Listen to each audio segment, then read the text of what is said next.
Today on Dr. Phill. I don't trust Shannon as far as I can throw her. They don't like their brother's fiance. If Shannon shows her face at this house, I'm gonna knock her out. I'm not going to let just anybody marry my brother. You don't have to like me. You guys are so not ready to get married. She has an attitude with his family. None of us are invited to the wedding? This is pointless because she's just lying, so let's move on. Stop talking. That's 5 minutes of my life I can't get back. And with the show. You need some help, or this relationship will never survive. Everything that's been said is everything I already know. Maybe I'm just not smart enough to keep up with you. Let's do it. Have a good show, everybody. Here we go. I hate to see people suffering, and you've heard long enough. Stand by, Dr. Phill. I'm going to get you the help that you need. In 5, 4, This is going to be a changing day in your life. Go, Dr. Phill.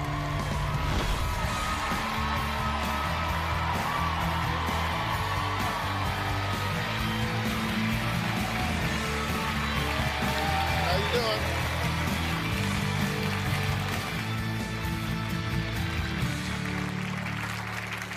Weddings. What is it about that perfect day that makes people absolutely lose their minds?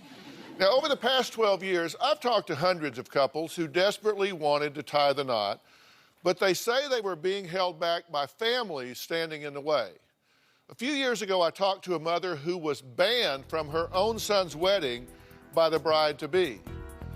Last year, I dealt with a mom who said her son chose the wrong fiance, but then agreed to meet her on my show.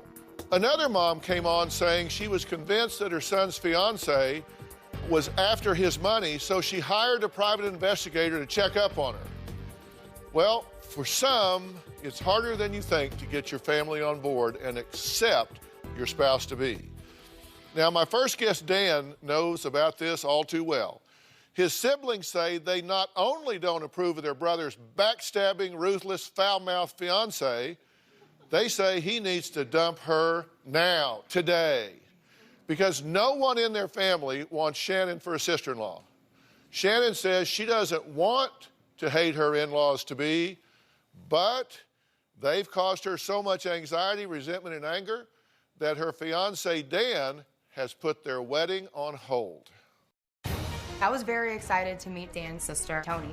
I really thought that we would end up being best friends. Even Dan would say, you're gonna get along so well. And my advice for Shannon was to be herself. I told Shannon that my family was a caring group of people, that she had nothing to worry about. That was definitely not the case. I think Shannon is poisonous for Dan. Tone is very dramatic and immature. She's the only girl in the family, so she's always been like the princess. I don't trust Shannon as far as I can throw her. Tony and Shannon seem to get along like two female dogs going at each other's throats. Tone immediately started trouble trying to turn the family against me. Shannon comes off as controlling, manipulative, and selfish. Shannon felt completely comfortable walking around my house with no bra on, booty shorts. She would curse in front of my family. She would fart. I do not talk about my period in front of my father. It's not like I was walking around saying, hey, guess what, everybody? I'm on my period today. All I did was ask her mom if I could have something for my cramps. Tone, once again, is blowing everything out of proportion. Shannon actually told my friend, and I quote, I don't understand why Tony is so jealous of me. I'm not trying to be Dan's sister. I want to be his fiance. And I was definitely worried about a physical fight. I did tell my father, if Shannon shows her face at this house, I'm gonna knock her out. Shannon's the love of my life, and I need John and Tone to understand that they're causing more harm than good in my relationship. I've been thinking about asking Shannon to marry me. Dan and I were arguing one day. She was really going off on me. I figured the best thing to do to lighten the mood and break the tension was to pop the question on her right then and there. I said yes, and I was so excited, and I couldn't wait to tell everybody.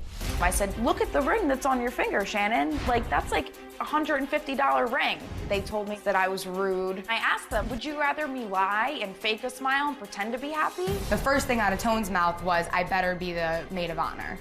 I said, I'm sorry, but I have a sister. I love my brother. but I wish that he would choose to marry and bring a good girl into this family.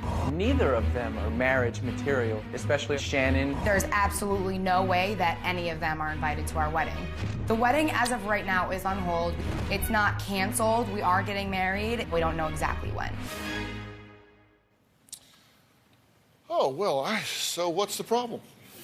Everything seems to be worked out. You just simply don't want him to marry her. No. Why? Not at all. She's the exact opposite of anything I would want to bring into this family. She shows no signs of class. She shows no signs of respect to me or any of my family members. She did not come into this family and act like a guest. She came in and acted like she was owed respect, like she belonged there immediately. And I was offended by that. I would never do that to somebody that I was in love with. I would never walk into my boyfriend's house, sit right down, make myself comfortable, share my opinion, wear whatever I want, say whatever I want, curse, talk about girl things. I just wouldn't. It's just not classy, it's not respectful, and I don't appreciate it. Do you think that you're classy? In any way? I'm sorry, yeah, I do. Well, why were you my best friend for like 2 months? Dan begged me. Dan begged so that me. was fake. Dan said to me, listen, Tone, I know you don't like Shannon. I know there's a lot of things that bother you about her, but she's in a new state.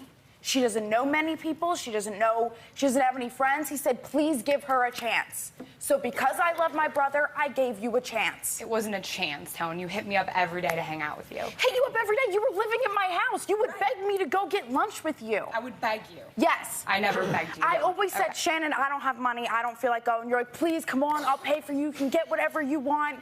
You begged I offered me. to pay for you. I never begged you. Okay. I was being nice. You were desperate for a friend. What do you think about this? What I've seen is this isn't a new thing with my family. They've since day one, I've caught a lot of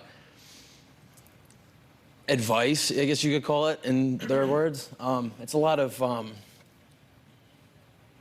they like to kind of try to set my life up to where they think it should be because they think that I can't do it myself. So any girl I've ever brought around, it's always been a conflict of some sort, one or the other, you know. How old are you? 21. I'm sorry? 21. 21? Yeah. Have you brought a lot of girls around? I've had nothing but long-term relationships as far as, you know, well, not long-term, obviously I'm only 21, but I haven't been, like, promiscuous. So I've had girlfriends, you know, for almost a year at a time, 2 years at a time. Wow. So I try to, you know, look in the right places, and I admit in the past I haven't, you know, found the one for me. But in this case, I feel like I have found the one for me. And what I asked of my family was, as a whole, please just try to make her feel welcome, because she was nervous to come to New Jersey. She really was, to live with my family. But I told her. You really believe that we wouldn't give someone a chance? I think, especially you. Especially me? Especially you never gave me a chance. You came in there already thinking you weren't going to like me. Well, there was things leading up to coming home that were setting the stage for, all right, what am I coming home to? I'm the first person to give anyone in this world a chance. I'm the nicest, I'm a nice guy. I am the first person to come up to you and try everything I can and give you a chance, and I'm your friend here, this, that, and the other. Like, I'm never gonna come after you. How do you get along with her?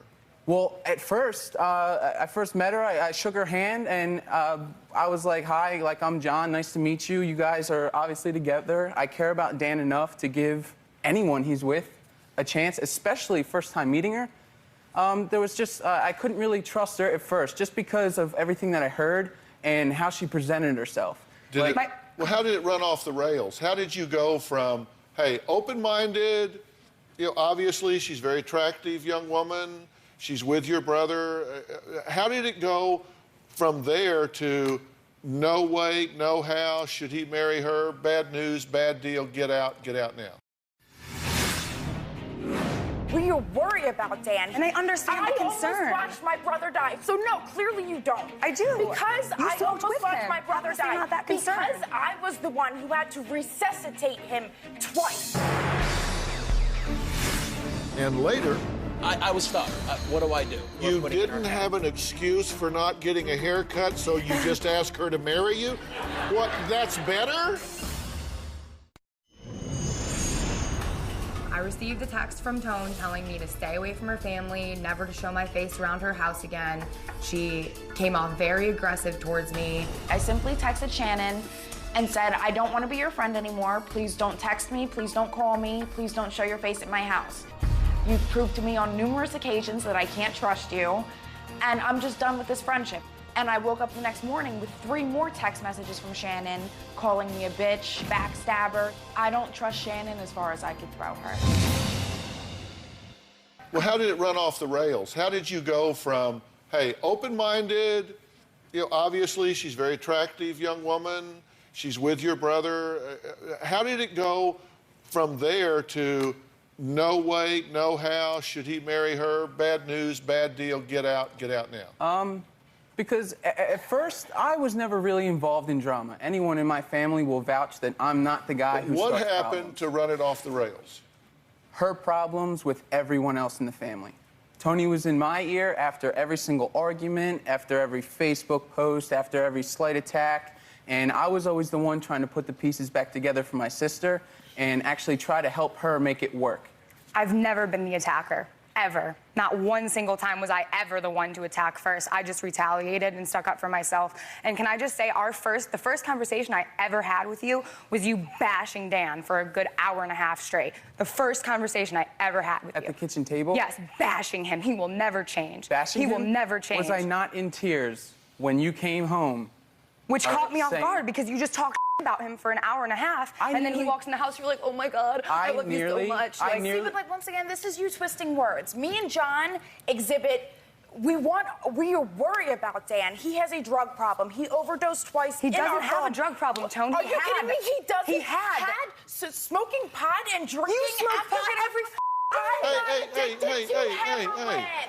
I didn't overdose twice. I didn't nearly die. And I understand the concern. I almost watched my brother die. So no, clearly you don't. I do. Because You I smoked almost with watched him. my brother Obviously die. not that because concerned. I was the one who had to resuscitate him twice in front of my crying family screaming for their son to wake up. So no, I'm sorry. I'm not going to let just anybody walk into his life and marry him, let alone somebody who thinks it's okay to smoke pot and drink as a recovering addict. So Tony, sorry, you I smoked don't weed want with him you and there. drank with him too.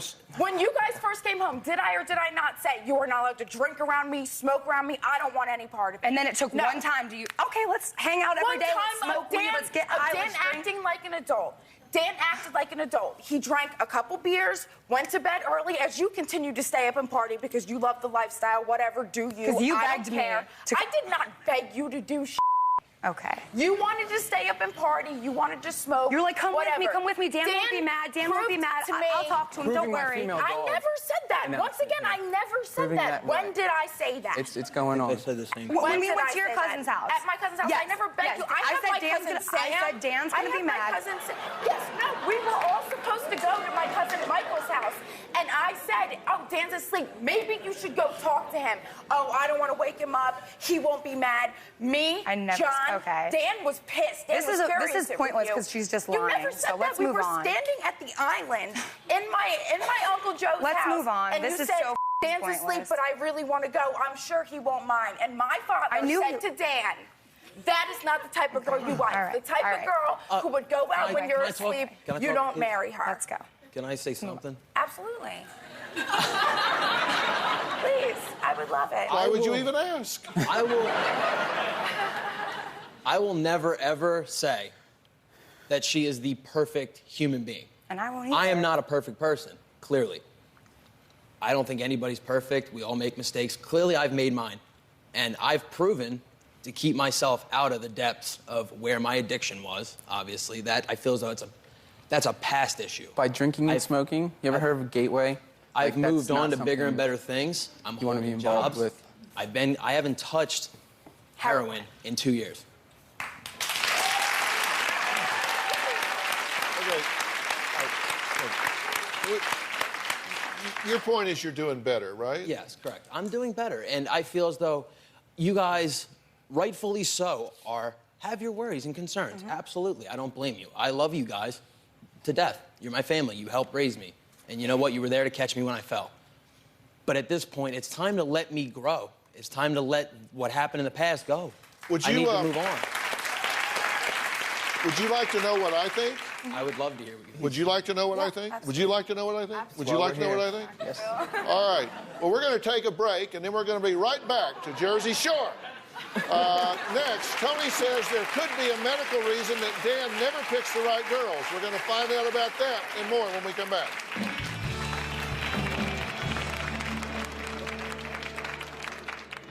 Dan chooses girls like Shannon who are devious and malicious and trashy because he truly feels like that's the best he can do. And I think that that stems from a psychological disorder.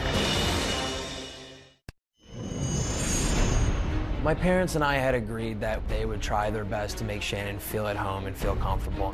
Shannon started to act comfortable and come out of her shell, and as soon as she did that, they immediately had something to say about it. They were telling me that it wasn't how she should be acting.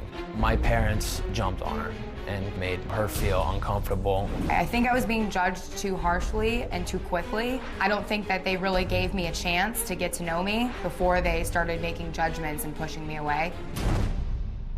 We are in the middle of a wedding engagement drama. John says his sister-in-law to be, Shannon, is controlling, manipulative, ignorant, selfish, and no good for his brother Dan. Tony says she never liked Shannon from the jump. She's rude, ruthless, lacks class, and always starts fights in her family.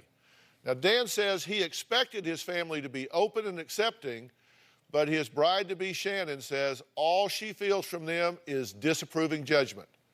Tony and John say they want Shannon gone now. Dan doesn't think he's worth anything. Dan has a very low self-esteem. He doesn't think he deserves a good girl or a good life. He chooses girls like Shannon who are devious and malicious and trashy because he truly feels like that's the best he can do. And I think that that stems from a psychological disorder. Every girl in Dan's life has a way of working Dan like a puppet. He deserves better, and he doesn't give himself enough credit for the person that he is. A prior girlfriend dumped him after he lost his job. She was kind of a gold digger. He went into a downward spiral. He started to drink and drive. He started to use cocaine. He started to do Percocets every day. Dan's such a great person. He's funny. He's fun to hang around with. And ever since he started dating these girls, ever since the drugs, I haven't had that Dan. I just want my brother back. Okay, now, is there anything about what she says that you take issue with? Absolutely. For you to say that, you know, my self-esteem, I admit at times my self-esteem obviously has not been the highest. That part of reason why people use drugs, try to make themselves feel better and escape. Absolutely, I've been at lows. Absolutely, I will not deny that one bit. And in the past, I have picked girls who, you know, at the time fed my need to feel wanted and feel needed. And they did their purpose. They did. And then when they dropped me, I felt at lower depths. I've learned from that. Like I said, I haven't touched the stuff in 2 years. And I live without the conflict between Shannon and you and the rest of the family that follows along. My life, I wouldn't have much to really cry about. I really wouldn't have much to, everything comes and goes. The jobs will come and go, the money will come and go, but my family and my fiance are gonna be here with me to the day I die. Okay, why do you want to get married? I love her to death. Period. I mean, it's not just to her, but why do you want to get married, period? I feel as though that I've done a lot of growing, extreme amount of growing in the past 2 years, especially since I've proven to many that, you know, I'm not just, you know, the guy who fell off after high school. But didn't you say that because this really jumped out at me. We do a lot of interviews with you guys, right? Yeah. Yes. And I mean a lot. And you certainly had a lot to say. But I read every word of it. And one of the things is that one of the reasons you asked her to marry you is because you were already down on one knee. No, what I had tried to say was that I had been planning, we had even talked about it, you know, consensually about getting married. We both believed that the way we fell in love was surreal. Consensually, you talked about getting married. Yeah. So does that mean that on both you weren't sides, under duress? We already Okay. had the marriage application when he proposed. It's not like he just decided What to... did you mean? I was already down on one knee, so I just asked her. Well, That's what you said. I can play it back for you. No, I remember the situation. I was, we had moved back to New Jersey, and she was feeling uncomfortable and stuff like that. But so one night, the first night, I had actually left her alone in the house and gone out on my own to hang out with a friend of mine.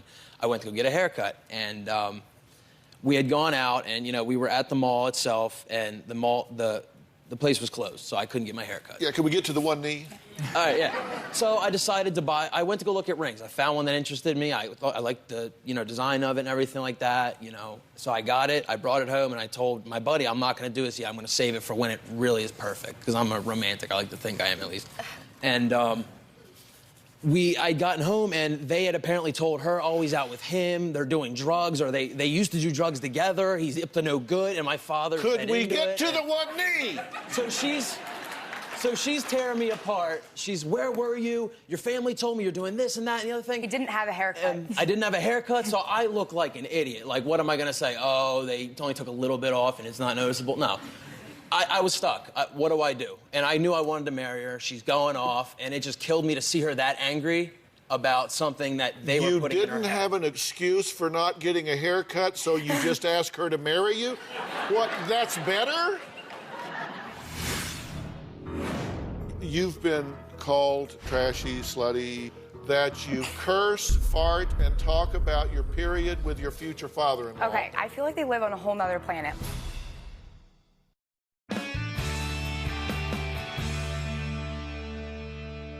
Here's the thing. You said you wanted to know what I think. Yeah. Okay? You've been called by sister here, trashy, slutty, this, that, and the other. I certainly don't have that opinion of you. So I don't endorse anything like that's been said. I'm sure there's been a lot said on both sides. But I will say this, you know, I've been in this field of psychology, human functioning, relationships, relationship management for, oh God, almost 40 years now. Almost 40 years. Hell, I've been married 37 years. So I feel like I have an opinion that I want you to hear. I don't think that they are objective because they're protective about you. They're well-intended and they come from a place of love, but I think it's really misguided. I mean, you said, I'm not gonna have my brother marry somebody. Well, that's not your choice. Sorry, but you don't get to pick. And neither do I. I don't get to pick. But I sat down when I was preparing all of this and going through it, and I just started sitting down and saying, if I were you looking at him as a candidate to get married, what would that resume look like? Now, according to what his family says and some of what you say, well, here's what we have. He has a history as a drug abuser, correct? Okay. You have OD'd twice. You've been to rehab 3 times. You are a pretty poor, volatile relationship manager. Agreed? I have been in the Have past, been, yeah. yes. We're talking history. We can't predict the future. You said to Tone, you're dead to me. You punched your brother in the jaw and, according to him, left him for dead. You have, in a bad breakup before, you turned to cocaine and heroin. You say you're sober for 1 year and 8 months, but you're still drinking and smoking pot, according to these folks. Is that true or not true? There's no reason to lie to me. Hell, I'm not the school principal. I can't make you do anything. Are you still smoking and drinking pot, even occasionally? No, currently, no, I'm not. Not currently. No, sir. Have you in the last 1 year and 8 months? Yes. Then you're not sober for 1 year and 8 months. They say you have low self-esteem. I don't know, but I'm just saying that's something that people that know him, that he clings to any girl that shows him attention. Now, this is according to his brother, not his sister, who gets a little mouthy, but his brother. Immature. You call your ex when you're upset, and when Shannon got back with her ex, then you call your ex. You got a Shannon K tattoo to show your commitment? Yeah. You're 21. Okay. You say you proposed because you're already on one knee, and I now understand it was to cover up not getting a haircut. You're not living independently as an adult, right? You're living with family, parents, right? You're living with her Not the whole parents? time we've been together. We've had Had two places. Are you self-sustaining? Do you have a job? Do you pay your own car and apartment and rent and all Yes, of that? sir. Okay, so let's look at Shannon's resume. I'm just saying this after 40 years of doing this. These are the things I would look at as risk factors. You have a history as a drug abuser, right? Yes. You've been to rehab once. You relapsed after skipping meetings. You get drunk now, and according to Tone, to the point of being embarrassing. You smoked pot in front of your future mother-in-law? Yeah, me and Tony at a concert did. Okay, that's not sober. It was, I mean, y'all have a different definition of sober than I do. Doing drugs is not sober. I need to correct this because it keeps being said. Anytime that I've been on the phone with anyone and telling our story, I've made it clear that Dan and I have both been off our drug of choice for a certain amount of time, but we have not been sober for that long. Okay, then you're not sober. Right, we have a month sober. We have a month sober right now. You got a month clean off of mind-altering drugs. Okay, everything. We live just for today. A whole month. That's a big deal. Yeah. I'm talking about as terms of candidates for being married. I agree. Congratulations if you have been clean for a month. Seriously, congratulations for that. Glad to hear that. But that does not mean that it is timely or you're a candidate to get married. Okay? They say you have no car, you have no money, you have no job when you were in New Jersey. That's not true. That's completely untrue. In New Jersey, you had a car, job, and money. We had a job. No, and we had not we, money. you. Me, yes. I had a job. Okay. Well, we shared a car. I didn't have my own car. Well, they say you were lounging on the couch, smoking cigarettes. You brought your laundry to have it done. That you send nasty texts and calls, and that you called your sister-in-law a bitch and the word. I don't remember. That you're disloyal, that you talk to families behind their back, about their family behind their back, and that when you visited your ex in Chicago, that you did drugs the whole time and stayed high. I never visited my ex in Chicago. Okay, well, I'm just telling you. They say poor judgment, flirtatious. They're citing that you were dirty dancing at a wedding, that you curse, fart, and talk about your period with your future father-in-law. Okay, that's poor judgment, and that it's inappropriate dress, that you walk around in bras, short shorts in front of his family, and that they think that is just inappropriate. This is like a whole nother, I feel like they live on a whole nother planet. Like, I really need to clarify all of this because it's gonna eat me alive if I leave and don't clarify all of this. With the whole swearing in front of his family, you know, farting, whatever. Like, literally every other word in that house is out of all of their mouths, even their 15. That's my family. Okay, I'm related to them. It's okay. We're not It's trying to fit expected. in. All right. We don't have to prove anything to our family. I don't We can have to be prove anything ourselves. to you either. See, but that's the thing. That is Why why are I we don't here? want you marrying my brother, because Okay. you don't feel And- like you have to prove yourself to us. You don't feel like you owe us any respect. I feel like Why you should would I accept want me you to for be who I part of am. my family? Tony, but You who don't are you have to to judge? like, exactly. You don't Who are have you to to like judge? me. We're here to solve the problem between me and Dan's family. And None of us are Florida- invited to the wedding? That's your marriage if you get married. You guys are so not ready to get married.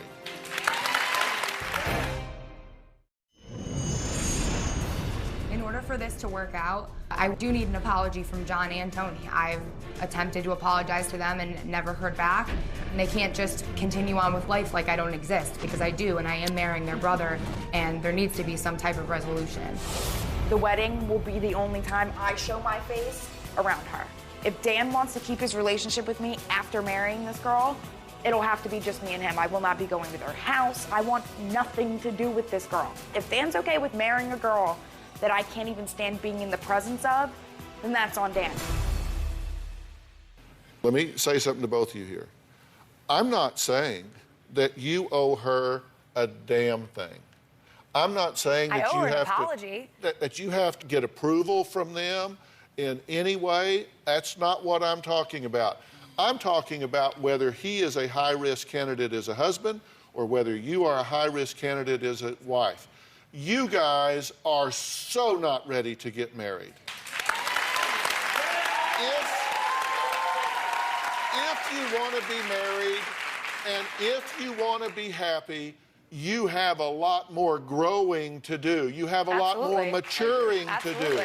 I mean, it's kind of like I've said, it's like if you were getting ready to go off a ramp and jump something, and I knew, because I had figured out you need to be going 108 miles an hour, and I see you going 52, wouldn't you want me to tell you, look, when two damaged people get married, they multiply each other's toxicity. I want Dan and Shannon, watch this video very carefully. Bubba Blackwell tried to jump 22 cars on July 4th, 2001.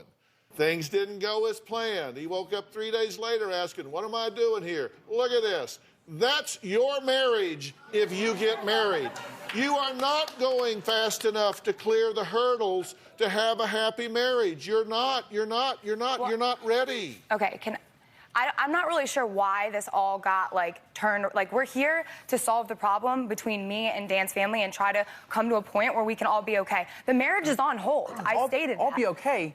So when in that video, none of us are invited to the wedding? Yeah, how are you going to fix left for things and say Florida, things like that? Everything was fine. The How's last that fight we possible? had, Dan had me apologize to you, and I did. And I apologized to you, and you accepted it. And for the few days before you left for Florida, we were fine. I even hugged you goodbye. Next thing you know, I'm getting a call from Dr. Phill. Hey, we want you to be on the show. We're not welcome at your wedding. Everything was fine when you left. How are you going to go about getting in between my brother and his best man at a wedding? I don't want to come in between you guys. I never have. If I'm not invited, Okay, stop then talking. how can that be possible? Stop talking.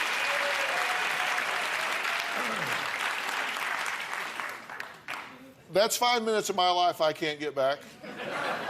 And I'm going to forgive everybody for that, but you need to hear what I'm saying. And then when I finish talking, then I'm through. Y'all can go on, but I'm leaving. I want to tell you, bottom line, what I want you to leave here with. You do what you want with it. All of you do what you want with it, but I'm going to tell you, bottom line, what I want you to leave here with after the break.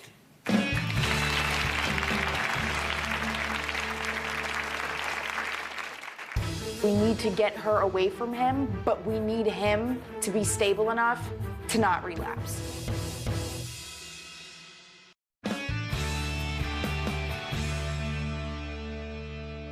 All right, John says he's suspicious of any girl that would get his brother Dan into drugs again, and he lays that at your feet here. Take a look at this, and then I'm going to give you the bottom line. So, as much as I hate Shannon and I want her out of Dan's life, we both know that there's a good chance that if she dumps him, he could go back to using heroin. I completely agree. We need to get her away from him, but we need him to be stable enough to not relapse. Or maybe we do go through this and they have a realization and she changes and maybe she does end up being a positive influence. You can't make a person change. Yeah. She is set in her ways. Okay, at the break, you were saying to him, this has gotten so twisted, this is not what we've come here for. Is it possible that you don't know what it is that you need to hear? No, the thing is that I agree with everything that's been said. I feel like I haven't been given a chance. Then what is so twisted that you are just exasperatedly saying to your fiancé, this has gotten so twisted?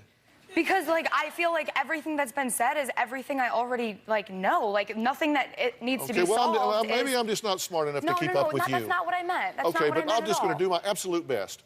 Hear what I say to the four of you. Relationships are based on maturity. If you have a chance at a successful relationship, it begins with you. Relationships aren't 50-50. That's what you read in books. That's what you hear motivational speakers say. That's cliche that you read in a pamphlet at the drugstore while you're checking out with your antidepressants.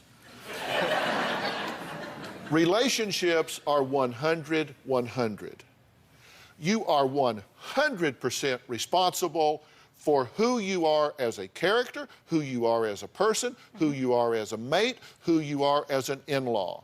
And you are conducting yourself as though you were raised by wolves. You are 100%, and you are conducting yourself as though you were raised by wolves, by wolves, by wolves. You're just barking and barking and barking and barking, and nobody's listening. Here's the thing. You don't need their permission. You don't need their approval. But wouldn't it be nice to have harmony in a family? Wouldn't it be nice to consider that there's a lot of work that needs to go into getting ready? Putting it on hold doesn't get you ready. It just makes the crash come later.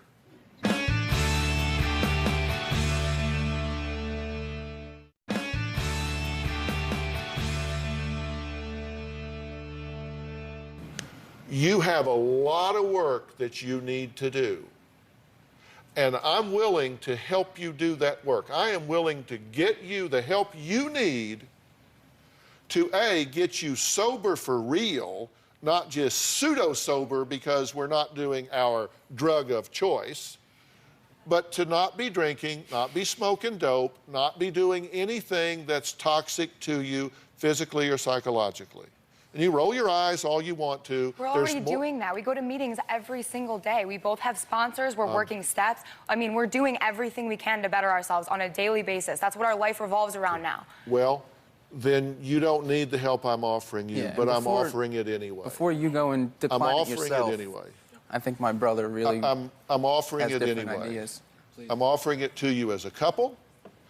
I'm offering it to you individually. Good. And if you've already got everything you need, then it can't hurt, can it? And maybe, just maybe, you'll find something in there that says, wow, I didn't realize I was at risk for this, or that we as a couple were at risk for that, and I want you to do that. And I think if you decide, you know what, they can all act like crazy people if they want to, but I am going to be the mature person in this mix and rise above the fray. And I hope that's what you choose to do. Absolutely. I hope it's what you choose to do. I hope it's what both of you choose to do. And then we got 4 heroes and a lot of harmony. But right now, all this yelling and screaming and finger pointing, you know what? There's 4 glass houses here and a lot of rocks being thrown. I would just calm down, take the help I'm offering. You need some help. You need some help, or this relationship will never survive. I agree. And I'm willing to get you that help if you'll take it and let the professionals do their work, love your brother, and butt out of everything else. For information on managing your in-laws, go to drphill.com. Thanks to all my guests. I appreciate it. See you next time. Thanks. Thanks, John. Thanks, everybody. So long.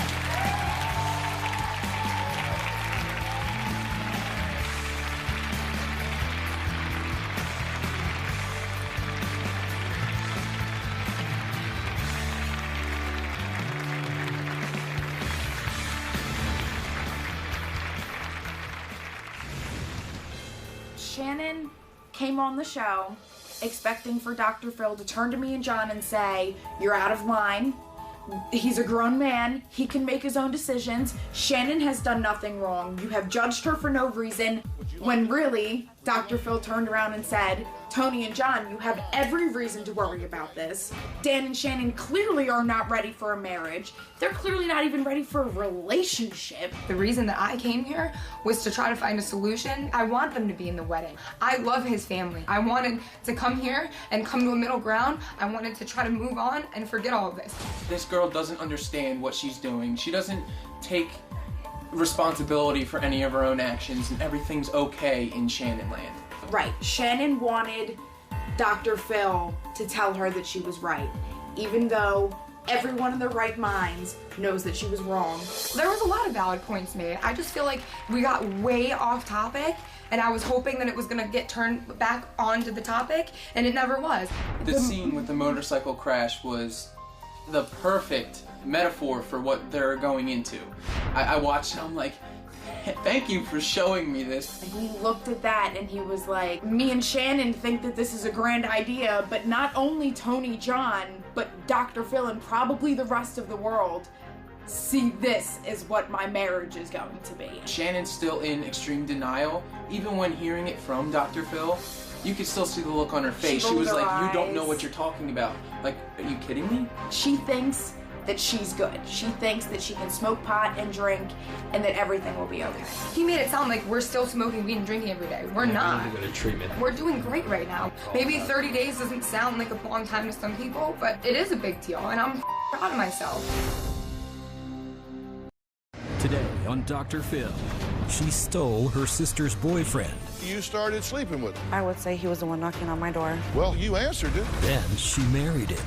You have never admitted that you've done anything wrong. That's not true. Bottom line is, you don't care. Did you even shed a tear when I called you? When is an apology supposed to come through when you're just doing this all the time? How are you self-righteous in this thing? Let's do it. Have a good show, everybody. Here we go. This is a safe place to talk about hard things. Stand by. We'll count you down. I'll try to be an emotional compass and point you in the right direction. 5, 4. I am not giving up on you.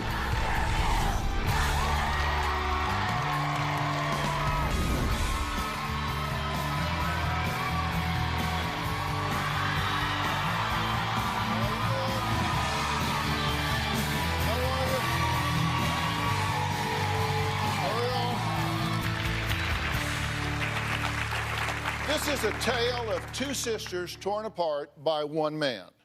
Now, Angel was dating Brian first until Amber seduced him all the way to the altar. Her face makes me sick. It made me sick then. It makes me sick now. Brian and I were in love. I was hoping that we would spend the rest of our lives together. My sister and I were close. I spent a lot of time with her and would confide in her. Your family is supposed to be the one thing you can depend on in your time of need. You're supposed to be able to trust that they will be there for you no matter what. And while I was trusting her to be there for me, she was helping herself to my future. No one knew what they were doing until she got pregnant. Oh my gosh, it turns my stomach just even thinking about it now. No. That turned me into a monster. It pushed me over the edge. It made me a really, really ugly, evil person. I laid in bed at night and I plotted people's deaths. I was this black hole of misery that just wanted to suck people in and make them just as miserable as I was. It has been 7 years, and she still hasn't apologized to me. Why would I want someone in my life that has no heart and has no soul and can hurt someone they love without even blinking an eye, without remorse? While Amber admits she was wrong, she says Angel's wounds are old and she just needs to move on. Brian and I were sleeping together for about a year before I got pregnant. I didn't want to tell Angel about the relationship between Brian and I. I didn't think of it as long term, but then I got pregnant. When Angel found out, she was very angry. She would threaten me. She would leave me hateful voicemails. If I see you, we're gonna fight. She's yelling and screaming at me, talking about how much it's my fault. It was my fault, okay? The last time I had a friendly conversation with Angel was before I got pregnant about 7 years ago. Recently, I called her. I gave her an opportunity to apologize. One that she didn't take advantage of whatsoever, and proved to me once and for all how not sorry she was. I've made several attempts to apologize to Angel through text message. I even sent her a care package with homemade brownies. I put mint chips. I know that's her favorite. Okay, you are hugely upset about this. Absolutely. Because if I get this straight, your sister started sleeping with your boyfriend with whom you had already had 2 children. Yes, sir. We'd been together for 7 years prior to the affair. And okay, we were... so you and Brian were together for 7 years? Yes, sir. And you had 2 children? Yes, sir. Okay, and then you come in the back door and start sleeping with her significant other and father of her children. I wouldn't say I came through the back door. I would say he was the one knocking on my door. Well, hell, you answered it. Yes, I did.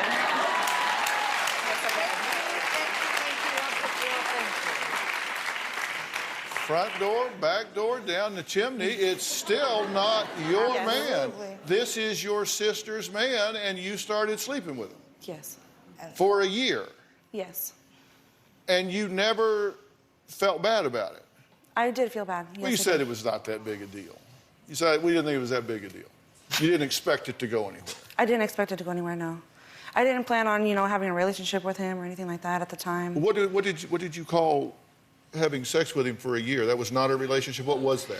I mean, not like, I never thought we were going to be married and having our own family and stuff like that. Well, of course not, because she was already with him. Well, I was supposed to do that. How could you think about that? I wasn't thinking about it. You weren't thinking about me or wasn't. anybody else when you did that. I No, I think you were wasn't. thinking about yourself. I was being very selfish at the time. You what? I was very selfish at the time, yeah. I was 20 years old. Yeah, okay, now, and here's the thing. You confided in her things about Brian. Oh, not Just only- sister to sister. She was my confidant at the time. I was recovering from back surgery and depended on her to help me watch my children, and I depended on her as my sister to help me with my children. I was recovering from back surgery, and I'm telling her how I feel like I can't do things sexually with him because of my back. And, I'm like really concerned about a lot of things. And she takes that information and goes through whatever door you chose to go through to go ahead and take advantage of that situation. So she uses you as a confidant, then you use that information. I did not use that information to do anything.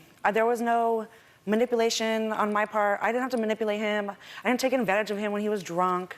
Doesn't matter. There was none of that. As a sister, my dear, my fault was not saying no, not turning him down. That's where I went wrong. Then how did it happen for a year? I mean, I can't understand how you could think that it's like I asked you, why didn't you tell me the first time when it happened? You're like, oh, I didn't want to ruin my relationship.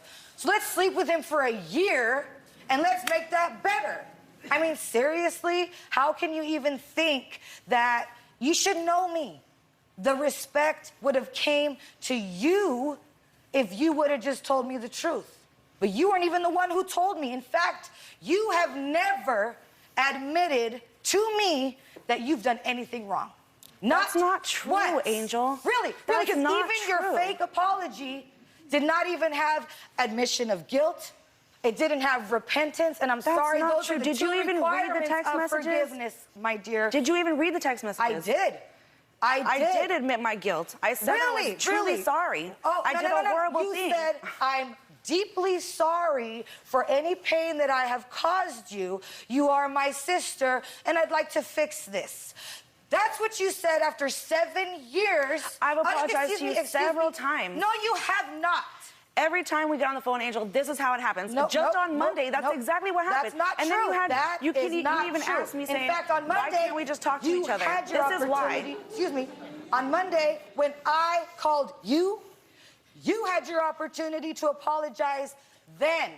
In fact, did you even shed a tear when I called you?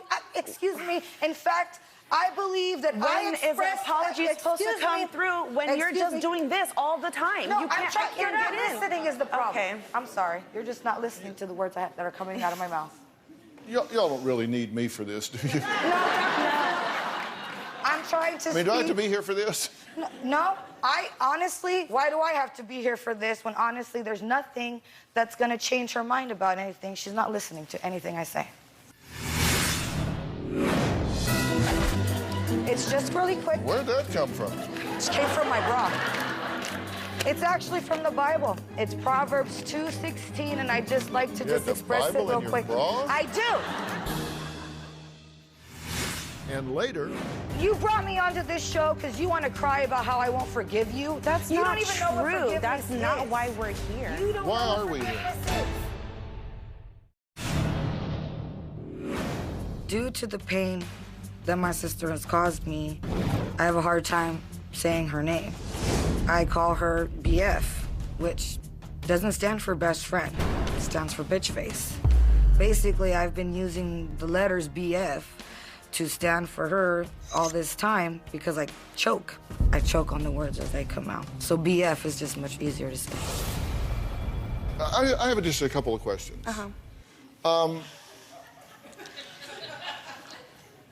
You said that she's upset and that this is tearing the family apart and all of that. What do you expect her to feel? I expected her to feel like this, but to drag it on But this hell, long. what do you... I'm sorry, an apology. When does it end? How many times do I have to apologize? When is it like, when can we make a truce? When can we stop all the hatred and the anger? It has trickled down so far. I mean, the kids are being affected. I mean, Oh, really? not only What your did you children, but my expect children to do too. when you had children with the father of my children? They don't have a problem with that. You Angel. made and married him. You made the children, my children, their father, their own uncle. Now you tell me how that's not supposed to affect the That's children. not how we raise them, Angel. I don't That's care. Not, there's Amber, no confusion. I don't care. I know you don't. Bottom line, no. Don't. Bottom line is you don't care. Okay? If Now I let didn't me care, I tell you wouldn't be something. here. Can I just express something real quick? Dr. Phill, can I please just express something really quick? My second question. You said you didn't expect this to go anywhere. You were having unprotected sex. I was Right on birth here. control the whole time, except for the very end when I did get pregnant. I missed my appointment. I didn't realize I missed it until after I was really sick and went to the doctors. You were having unprotected sex.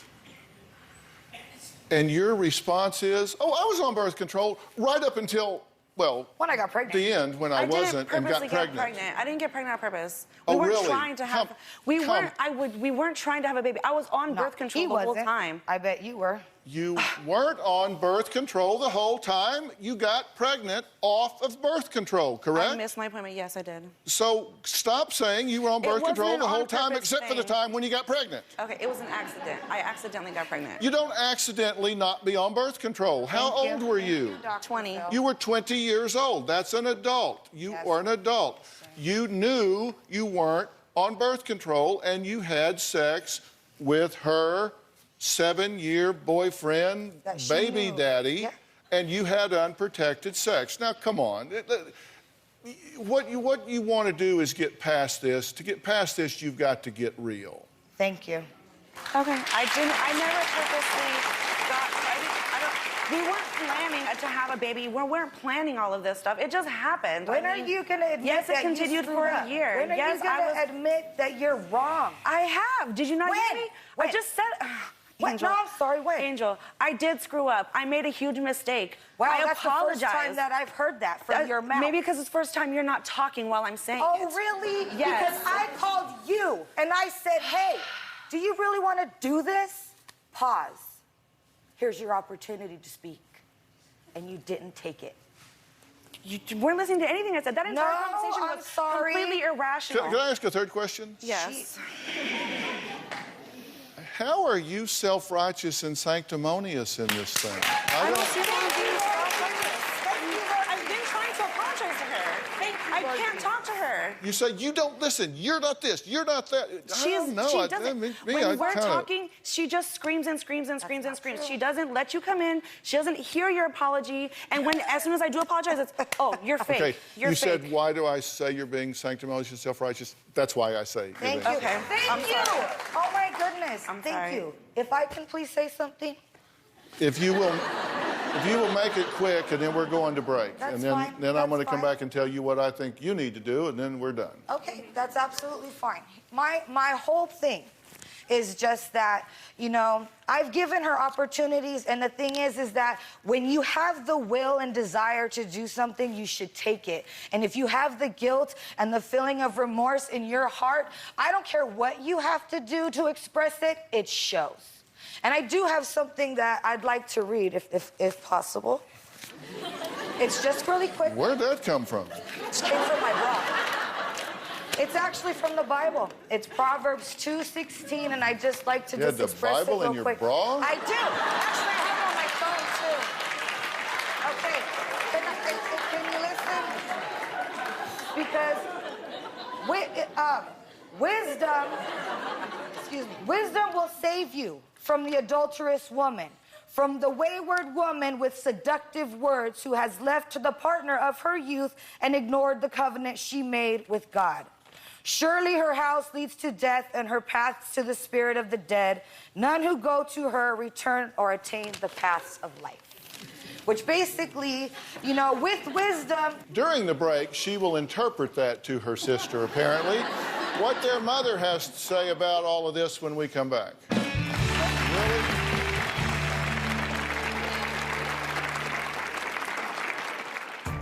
Brian liked to call me a bitch no matter what I did. And then after they did what they did, I made being a bitch a lifestyle. And it was like, you want to see me be a bitch? Well, Dr. Frankenstein, how do you like the monster you created? Because I know how to be a bitch, believe me.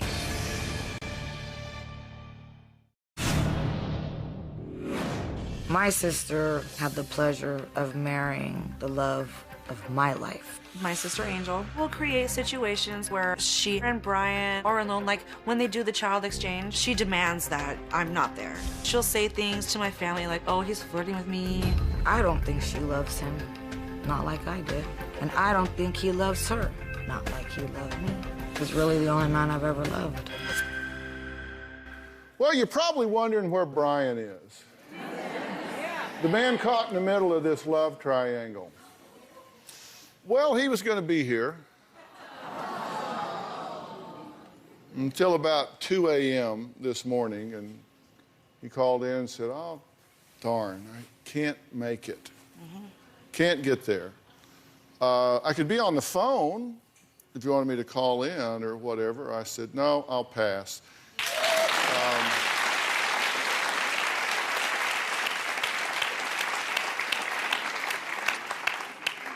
So he does admit that falling in love with his girlfriend, Angel's sister, was not ideal, that it was Angel who encouraged Amber to move in with him. Angel and I were together for about 4 years. We had a great time together in the beginning of our relationship. She just changed into a completely different person. Brian and Angel never agreed on anything. They always argued. They didn't share the same view on a lot of things. Their dysfunction was pretty much the only thing they had in common. Their relationship was extremely toxic. Angel blamed me for her back problems. Angel wanted to have another back surgery and wanted to move back with her mother. I was completely against moving back with her mother. Angel and I decided it would be better for me to get my own apartment. I was taking as her walking out on our relationship. Angel sent her sister, Amber, to stay with me as a way to keep an eye on me.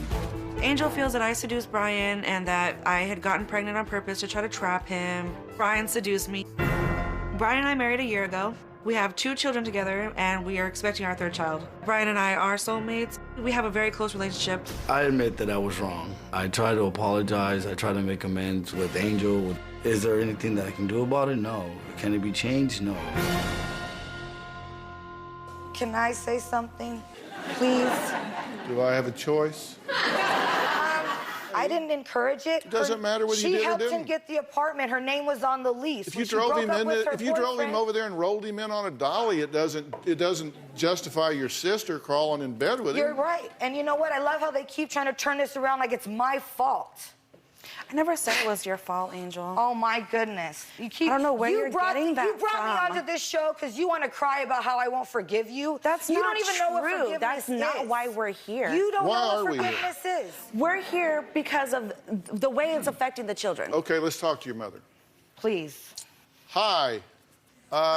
Angela and Amber's mom, Sandra, is joining us on Polycom. You're in Hawaii, right? Yes, on our honeymoon. Yeah, Yes, well, ma'am. congratulations. Sorry, Thank you. sorry to intrude. Love the flower and the lei. So tell me, what do you think about this division between the sisters? Well, you're right in the middle of it, just the same way as I am, only I'm mom. Right? I can see expression on your face already. The emotions, the passions. Now try to be mom. Yeah, I get that. Yeah. So what happens on holidays when you all get around the Thanksgiving table? I mean, does the turkey fly or what? 2 holidays. No. No. No, I won't go. To keep it from being thrown at each other, That's not we have 2 holidays. So you have to split it up. usually. Yes, 2 Christmases, 2 Thanksgiving. Or half and you half. know, half and half. Well, half and half. That's what I mean by 2. Yeah, it's Yeah. half and half. So, Yeah, Mom, it's half and half. so Mom, what do you want to see happen here? Well, what happened to Angel is not right. And well, not just us being Christian women, and all of us having a past, the only way to go forward and what God expects us to do is to love one another unconditionally, to forgive, and move forward. And you can't move forward if you're carrying a trunk of junk. Everybody deserves a second chance. But there has to be remorse. Thank you. I love my girls. I love them dearly. Well, do And you they think both- Amber is remorseful? Oh, I know she is. One thing about Amber is that she backs off from any aggression, and she puts up a wall, a false pretense. And it's hard to see that, but I've seen her cry. I can see Angel's not accepting that. I've seen her cry. Why isn't I she know crying how now if she's so remorseful? because she can really hold it in. Then if this is the time to show it, though, she's supposed to show she's sorry. This get is that. supposed to I make get that. amends. And But there she not is with a straight everybody. face, It just like just- when I talked to her on Monday. Okay, hold on. Listen, I'm I feel sorry, really I'm bad sorry, about I'm just gonna be intruding on. quiet. I feel really bad about intruding on your honeymoon because these girls are doing what they're doing. But at this point, your concern is that this is tearing the family up. There are children involved. In fact, your children do have to spend time with their father/uncle or stepfather, whatever. Stepmom/Thea. Yeah.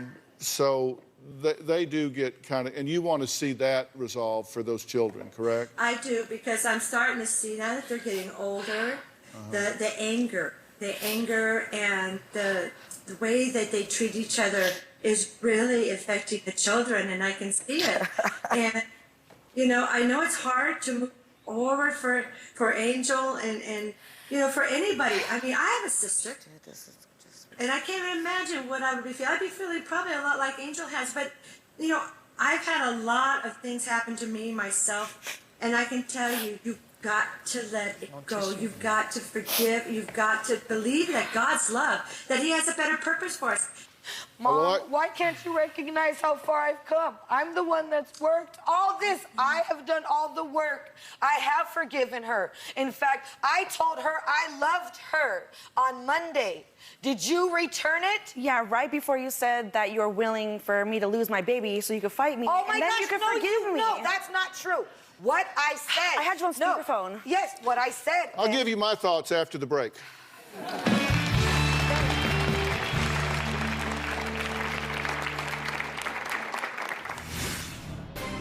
So I'm just going to be quiet while Dr. Phill go ahead and makes his statement. Okay. I miss my sister very much. I do want a truce. I can understand if she doesn't want to forgive me. She's heartless. And it hurts because that's my baby sister. And I told her, I love you. So I love you. You're my sister. I love you. Do you think she took the opportunity to return it? She didn't tell me she loved me back. As a matter of fact, all she could do was argue with me. I'm here with Angel and Amber. We interrupted Mom's honeymoon, and I don't want to do that anymore. But let me just tell you what I think about... Do you want to know what I think about this? I do. I'm listening.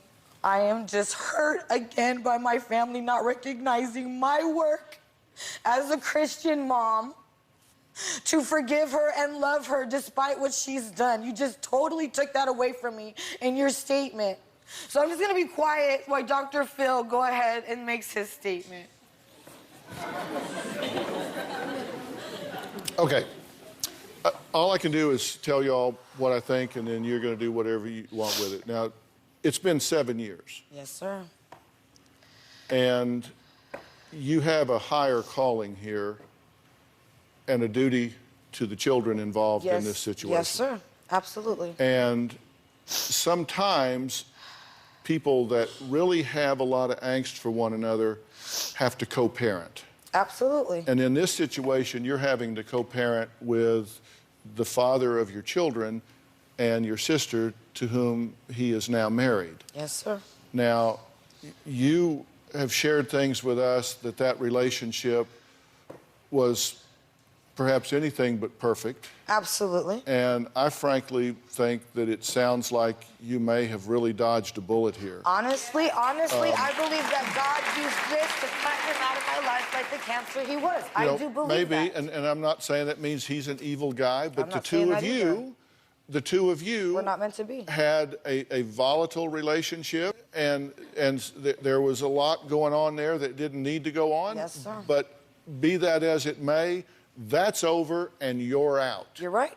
But you made the choice to bring 2 children into this world with that man. I did. And when you brought those children into this world, you became a parent. Absolutely. The problem is parent is both a noun and a verb. Yes, sir. You aren't just a parent, you must parent. And that means there are things you have to do as a fiduciary for those children. And bad-mouthing their daddy, I'm not saying you do, just hear me out. I'm listening. I'm not saying you do. Bad-mouthing their daddy, putting them in the middle of a tug-of-war here where there's angst between you and you, and they feel that, they perceive that. Yes, sir. They pick up the tab for that. Absolutely. And if you're saying that you have forgiven her, doesn't mean that what she did was okay. Forgiveness is about you, not about her. And it's not reconciliation either. Then you don't have to reconcile. Exactly. You just have to co-parent. Exactly. And that means that you do whatever you have to do to keep those children from being in the crossfire of a battle between you and your sister. Thank you. Take the high road. There's a lot less traffic up there. I've been trying to do that, but she's totally trying to bring me down to her road. But it isn't up to her. Listen, you just need to choose to do what you need to do. If she chooses to not do it, you can't handle that. But you need to do what you need to do. You're obviously emotionally charged about this, and I'm saying that at some point, it's been 7 years, it isn't going to change. No, let it go. Right. The thing is, let it go. Can I ask you a question, Dr. Phill? Very briefly. Why would I want to spend time with somebody who has no remorse for what they've done? All I do is just try to keep my space. I've done exactly what you've done, but I'm not getting credit for it. If she earns your trust and respect by creating a new history, then reconsider it. But if at this point you feel that she hasn't, then leave it alone. You said earn, Dr. Phill. Move on. That's such a huge word, earn. My next guest looks pretty good in her selfies, but her self-esteem is in the toilet because she always thinks her best friend looks better. We'll talk to both of them when we come back.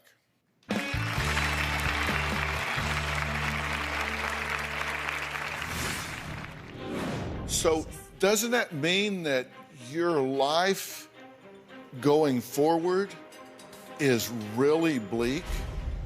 Because you're gonna look worse.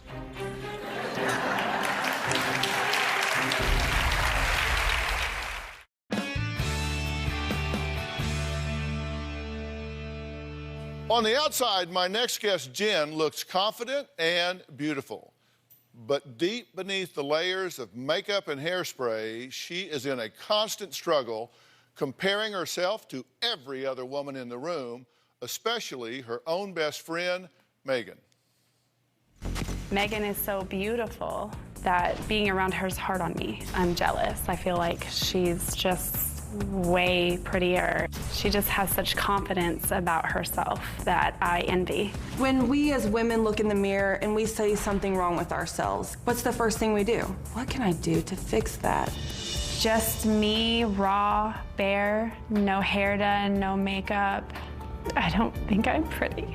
I feel like I'm losing a battle. I'm afraid of people not loving me, or that someday there's gonna be that cuter girl that is gonna be more attractive than me. She's her worst critic. I look at it as more of a competition, and I just go to my extremes and I'll see what I can do. I want the real me to look better. I don't want to fix myself. Okay, are you just the way you look? You mean without all this makeup and hair? I don't look the same? Yeah. Why is it so important to the two of you how you look? Because it makes me feel a certain way. Yeah. It gives us confidence. Yeah. I feel like I'm not as worthy or respectable enough if I don't carry myself well. And you think your appearance, your look equals self-worth? Be honest. I mean, that's what you say. You come in the room and that's how you measure your worth and value. Yes, I feel like I'm worth more. I feel like I'm better. I feel like I carry myself better. Yeah. I've been on the other side, and I don't feel as good as myself. It's like not many people care to get to know you. So doesn't that mean that your life going forward is really bleak? Because you're gonna look worse.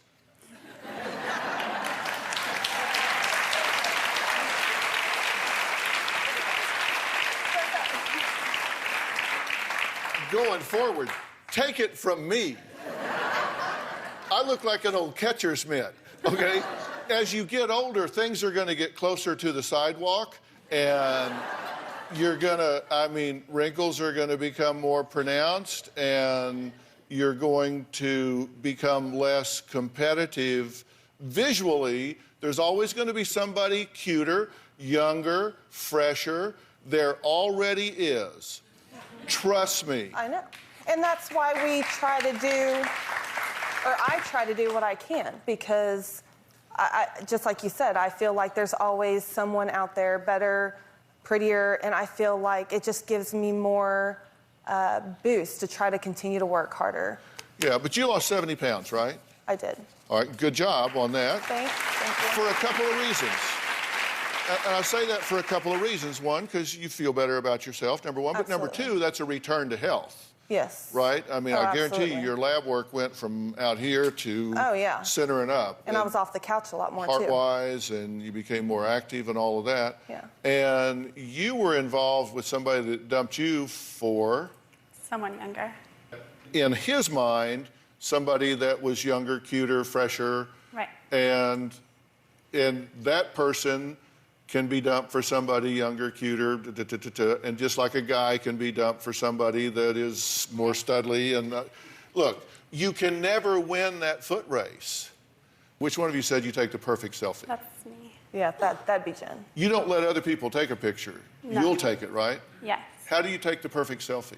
Well, you kind of have to angle it like this. Like, it has to be up, and then you have to have like the right background and the right lights. Yeah. And you have to have like the right face expression. Oh, you're in the right town for all this. Yeah. Your self-image is damaged because you're not focusing on the right things. I think it's more of a control thing, too. Like, I feel like the better I do, the more that I am, the more control I have with myself.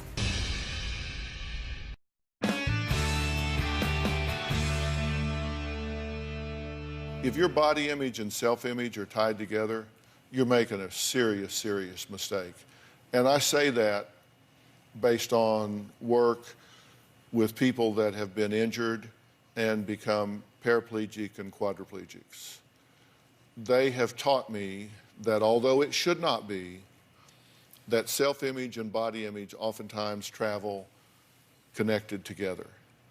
That if your body image deteriorates, your self-image tends to go with it. Yeah. And particularly with men, actually. I mean, men that can no longer stand up and feel strong and masculine, that first shock for them is terrible. It's a terrible shock because their body image has been damaged, and so their self-image just goes in the tank. And they're not less of a man, they just feel that way in the beginning. And if your self-image and your self-worth is tied to your perception of your body image, you're in for a rough ride going forward. You've got to expand it beyond that. I mean, what's your best quality? Are you smart? Yeah. Are you caring? Very. I mean, is she a good friend? The best. I mean, is she loving and caring and supportive? Absolutely. She's the most genuine person I've ever known. Those are the things you've got to focus. I mean, those are the things you should value about yourself. Those are, I mean, I'm not saying there's anything wrong with taking pride in your appearance, but if that's how you're defining your self-worth, if that's how you're defining your self-image, then those things don't age. I mean, your true qualities of being caring and giving and contributing something and being loyal and supportive to your friends, those are the things those things don't age. The outer wrapper does age, and you can fight this battle, and you can run, and you're just going to die tired because it's going to catch up with you. I mean, you are going to age. You can do things to help and take care of yourself, and it's interesting, you each say the other is prettier. Yeah. So that means your self-image is damaged because you're not focusing on the right things, true? True. It's something I've been battling with since high school. I mean, and I think it's more of a control thing too. Like, I feel like the better I do, the more that I am, the more control I have with myself. Yeah, but you've got to focus on different things. We'll be right back.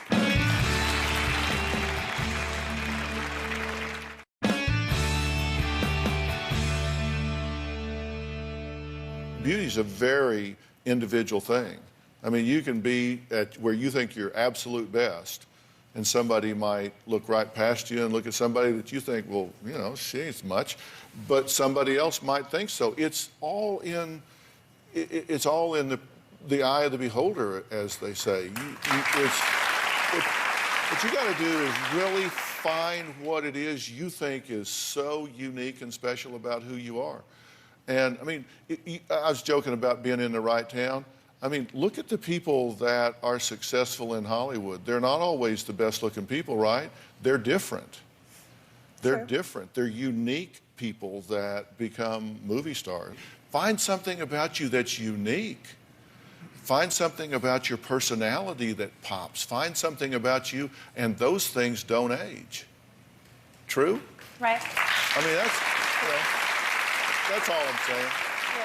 You're focusing on the wrong stuff. All right, we're out of time. I want to thank my guests for being here today. For more information on today's show, you can visit drphill.com. We'll see you next time.